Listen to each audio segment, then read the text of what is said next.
आज की कहानी है दो क्लासमेट्स की जो एक दूसरे को बिल्कुल पसंद नहीं करते थे, लेकिन हालातों ने उन्हें एक ऐसी जगह पर ला के रख दिया जहाँ पर सरवाइव करना भी बहुत मुश्किल था। और वो महीनों तक एक आइलैंड पर एक दूसरे के साथ फंसे रहे। उसके बाद वो उस आइलैंड पर कैसे सरवाइव करते हैं और एक दूसरे के साथ किया कांड करते हैं, देखेंगे हम आज की इस पूरी कहानी में। और आज की कहानी शुरू होती है हमें एमा नाम की एक खूबसूरत लड़की को दिखाते हुए, जो सुबह जल्दी उठकर अपने स्कूल जाने के लिए तैयार होती है। एमा अपनी स्कूल में एक बहुत ही अच्छी और फेमस स्टूडेंट है जिसके बहुत सारे फ्रेंड्स हैं। दूसरी तरफ हम डीन को देखते हैं जो एमा की तुलना में बहुत ही आलसी लड़का है और वो सुबह लेट करके उठता है और सीधे बाथरूम में जाकर ब्रश करने के बाद तुरंत आकर वीडियो गेम खेलने बैठ जाता है। तो उसके पिता जैक उसे कहते हैं कि तुम स्कूल के लिए लेट हो जाओगे।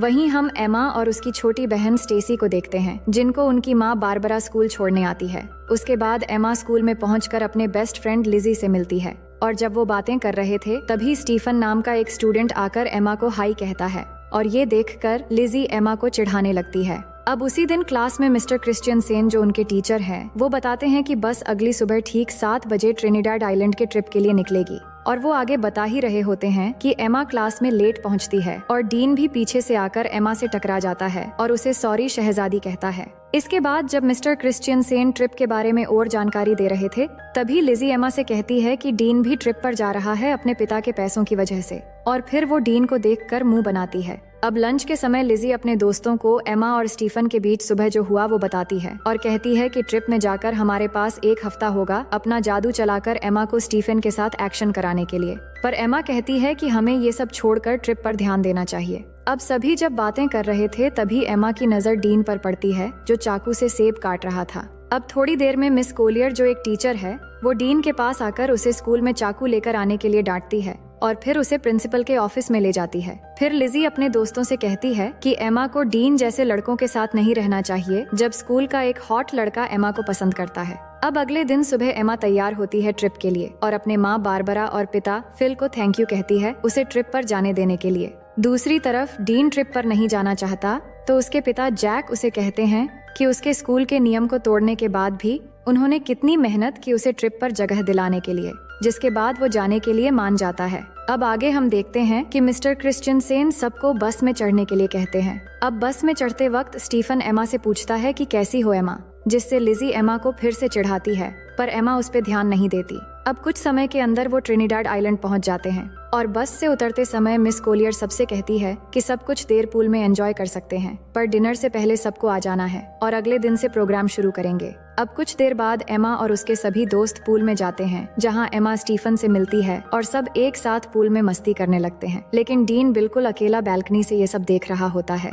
अब उसी शाम एमा की एक फ्रेंड लिजी और एमा को आकर बताती है कि स्टीफन ने उन्हें पार्टी पे बुलाया है जो यहाँ के एक लोकल बोट में हो रही है, लेकिन एमा ये सुन के मना कर देती है पर उसके दोस्त जिद करके उसे मना लेते हैं। उसके बाद वो पार्टी के लिए बोट पर चले आते हैं और वहाँ पहुँचने के बाद एमा हेलन को पार्टी में ढूंढने लगती है पर तभी वो देखती है कि स्टीफन किसी और लड़की को किस कर रहा है और ये देख के एमा वहाँ से जाने लगती है और वही साइड से ये सब डीन भी देख रहा होता है। तभी वो एमा से कहता है कि तुम्हारा बॉयफ्रेंड तो मजा कर रहा है, तो वो डीन से कहती हैं कि तुम्हें इन सब से कोई मतलब नहीं होना चाहिए। अब अचानक वहाँ पुलिस आ जाती है क्योंकि पुलिस को पता चल गया था कि यहाँ स्टूडेंट पार्टी में ड्रग्स ले रहे हैं और सबको बोट के सामने की तरफ आने को कहते हैं। तभी अचानक पैर फिसलकर एमा पानी में गिर जाती है और उसे गिरते हुए डीन देख लेता है तो वो भी उसे बचाने के लिए पानी में कूद जाता है और फिर उसे बचाकर एक छोटी बोट में ले जाता है। अब उस बोट की रस्सी बड़े बोट से जुड़ी हुई थी तो डीन उस रस्सी को काट देता है और एमा के पूछने पर वो कहता है कि मुझे पुलिस के झंझट में नहीं पड़ना है, पुलिस के जाने के बाद हम बड़े बोट तक पहुंच जाएंगे।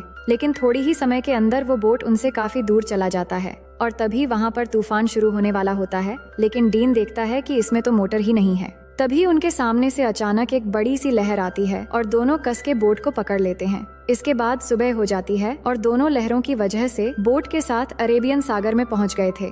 डीन का फोन भीग चुका था तो वो एमा को उसका फोन देने को कहता है पर एमा के फोन में नेटवर्क नहीं आ रहा था। फिर एमा डीन से कहती है कि हमें पार्टी बोट का पीछा करना चाहिए था तो डीन कहता है कि चिंता मत करो, कोई ना कोई हमें लेने आ जाएगा। वो बात ही कर रहे थे तभी अचानक एमा को थोड़ी दूरी पर एक आइलैंड नजर आती है जिसके बाद डीन बोट को उस आइलैंड की तरफ ले जाने लगता है और बहुत मुश्किलों के बाद दोनों उस आइलैंड पर पहुंच जाते हैं। और वहां पहुंच के एमा फिर से फोन के नेटवर्क को देखती है, पर वहां भी कोई नेटवर्क नहीं मिलता। फिर डीन को उस बोट पे एक फ्लेयर गन मिलती है, तो वो उसे ले लेता है और फिर दोनों आगे बढ़ने लगते हैं इस उम्मीद में कि आगे जाने पर उन्हें कोई मदद मिल जाएगा।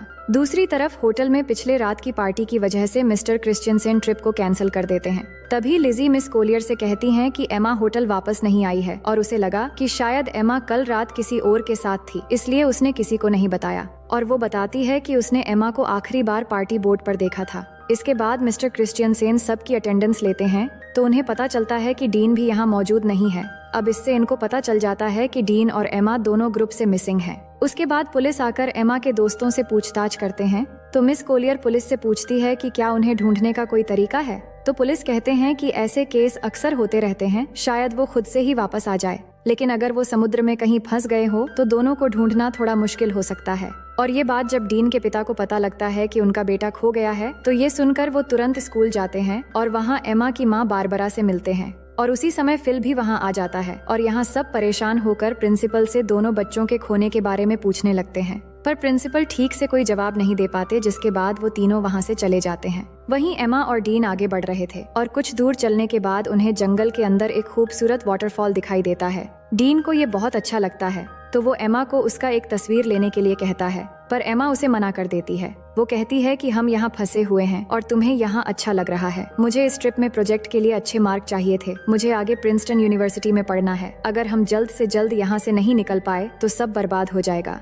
इसके बाद वो आगे बढ़ते हैं और कुछ घंटे बाद वो दोनों इस आइलैंड के बिल्कुल किनारे पे आ जाते हैं, पर अब तक यहाँ उन्हें ना कोई रास्ता मिला था और ना ही कोई मदद। ये देख के वो वापस बोट की तरफ जाने का सोचते हैं। उसके बाद वो दोनों वापस बोट की तरफ जाते हैं और जाकर देखते हैं कि किनारे में उनकी बोट नहीं है। समुद्र की लहर बोट को कहीं ले गया था और अब सिर्फ उन्हें वहाँ एक लाइफ जैकेट मिलता है। फिर आगे हम देखते हैं कि वो पूरा दिन चलते चलते थक चुके थे और सूरज भी डूब जाता है। इसके बाद डीन आग जलाता है और दोनों यहीं पर आज रात रुकने का फैसला करते हैं। डीन देखता है कि एमा को ठंड लग रही है, तो वो एमा को अपनी शर्ट उतार कर दे देता है। फिर दोनों बातें करने लगते हैं कि कल तक शायद हमारे पेरेंट्स हमें ढूंढ कर निकाल लेंगे। अब आगे हम देखते हैं कि सुबह हो जाती है और डीन जागकर देखता है कि एमा यहाँ नहीं है, तो वो उसे ढूंढते हुए जाकर देखता है कि एमा समुद्र के किनारे पर SOS लिख रही है। तो वो पूछता है कि तुम क्या कर रही हो, तो वो कहती है जान बचाने की कोशिश कर रही हूँ और हमें पीने के लिए पानी ढूंढना होगा। उसके बाद डीन स्विमिंग करने चला जाता है और एमा उसे देखने लगती है।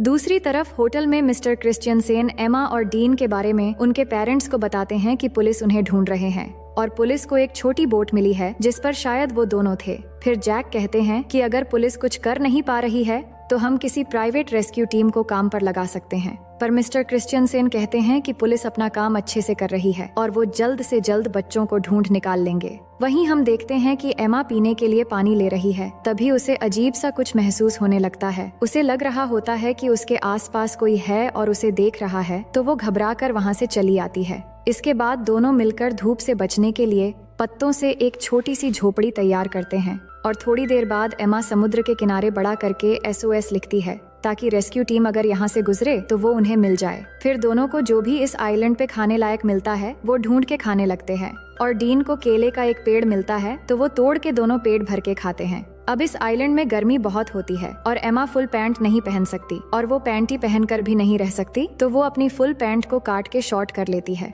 इसके बाद एमा देखती है कि डीन उस झोपड़ी में आकर सो रहा है, तो वो भी उसके पास आकर सो जाती है। तभी अचानक डीन एमा की तरफ मुड़ता है और उस पर हाथ रख देता है, पर एमा को ये अच्छा लगता है और वो कुछ नहीं कहती। फिर अगले दिन जब एमा वाटरफॉल में नहा रही होती है, तब डीन आकर उससे सनस्क्रीन मांगता है, तो एमा डीन को कहती है कि मैं यहाँ नहा रही हूँ, तुम दूसरी तरफ जाओ। तो डीन कहता है कि तुम ही ने तो मुझे यहाँ पहरेदारी करने के लिए कहा है। ये सुन के एमा कहती है कि इस आइलैंड में कोई और भी है, इसलिए मैंने कहा था। उधर होटल में बारबरा एमा को लेकर बहुत परेशान थी और न्यूज में ये बताया जा रहा था कि एमा और डीन के गायब होने की केस अब ऑफिशियल हो गई है और अब पुलिस को लगता है कि वो दोनों मर चुके हैं और अब वो उनकी लाश ढूंढ रहे हैं। और फिल तैयार हो रहा था घर जाने के लिए, क्योंकि एमा की छोटी बहन स्टेसी घर में अकेली है। पर बारबरा अभी भी घबराई हुई है, तो फिल बारबरा से कहता है कि एमा मिल जाएगी और ये कह के वो उसे गले लगा लेता है। जिसके बाद अगले दिन जैक बारबरा के साथ हेलीकॉप्टर लेकर एमा और डीन को ढूंढने निकल पड़ता है और वही आइलैंड में थोड़ी देर के बाद रात होने वाली है। और एमा डीन को बता रही होती है कि वो अपने परिवार को बहुत याद कर रही है। तभी डीन को वहाँ पर किसी इंसान की खोपड़ी मिलती है, तो एमा उसे देखकर बहुत डर जाती है और कहती है कि ये भी हमारी तरह शायद यहाँ फंस गया होगा और इसकी ये हालत हो गई और अब हमारी हालत भी शायद इसी के जैसा हो जाएगा।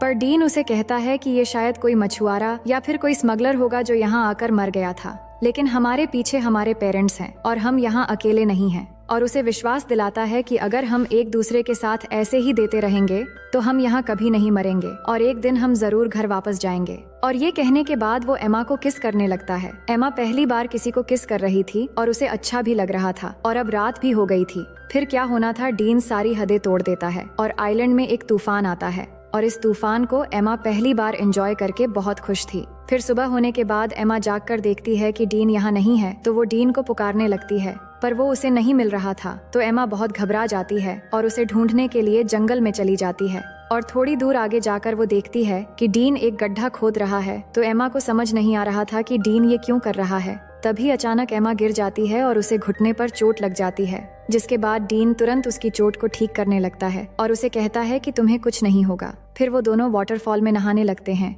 और यहाँ डीन एमा को बताता है कि उसकी माँ एक कार एक्सीडेंट में मर गई थी और एमा उसकी बातों को अच्छे से सुनने लगती है। फिर थोड़ी देर बाद वहाँ बारिश होने लगती है और डीन उसमें मस्ती करने लगता है और एमा उसे देखकर खुश हो रही होती है, जिसके बाद दोनों बारिश में डांस करने लगते हैं और डीन एमा की बालों में एक फूल लगा देता है। अब एमा डीन से कहती है कि मुझे फिर से तूफान के मजे लेने हैं। फिर डीन एक बार फिर से तूफान लाने की तैयारी शुरू कर देता है। वहीं अब न्यूज में बताया जाता है कि एमा और डीन के लापता होने की 1 महीना गुजर चुका है और पुलिस को लगता है वो अब जिंदा नहीं रहे, इसलिए पुलिस ने उन्हें ऑफिशियली ढूंढना बंद कर दिया है। पर एमा के दोस्त को अभी भी लग रहा है कि एमा और डीन अभी भी जिंदा है और बारबरा को भी वैसा ही लगता है और वो जैक के साथ हेलीकॉप्टर लेके अपनी बेटी एमा को ढूंढने फिर से चली जाती है और उन दोनों को अच्छे से ढूंढने के लिए सबको पर्ची बांट रहे होते हैं, जिन पे एमा और डीन के बारे में जानकारी दी हुई थी। ये सब कुछ करने के बाद जैक बारबरा से कहता है कि उन्होंने सब करके देख लिया पर फिर भी एमा और डीन नहीं मिल रहे हैं, अब शायद घर वापस लौट जाना चाहिए। ये सुनकर बारबरा उदास हो जाती है और घर चली जाती है। दूसरी तरफ डीन एमा को हरी रोशनी के बारे में बता रहा होता है, जिसके बारे में उसकी माँ ने उसे बताया था और वो बताता है कि वो रोशनी सूरज के डूबते समय दिखती है, पर डीन ने उस रोशनी को आज तक कभी नहीं देखा।